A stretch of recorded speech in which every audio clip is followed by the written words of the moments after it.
Assalamualaikum, kali ini saya sedang membuat menu sahur hari pertama, ayam goreng lengkuas.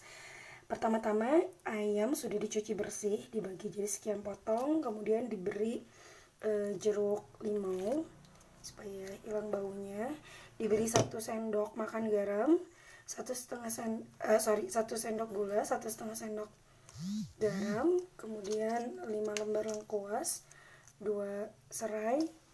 Terus di sini ada bumbunya, kuning, ada lagi aja, terus bawang putih kurang lebih 10 siung, bawang merah 15, ini dapat ngeblender sendiri.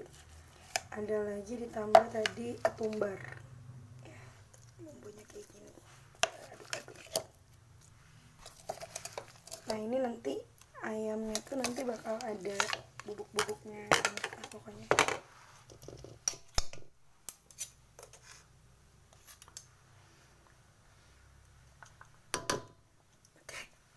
Pakai satu tangan susah ya.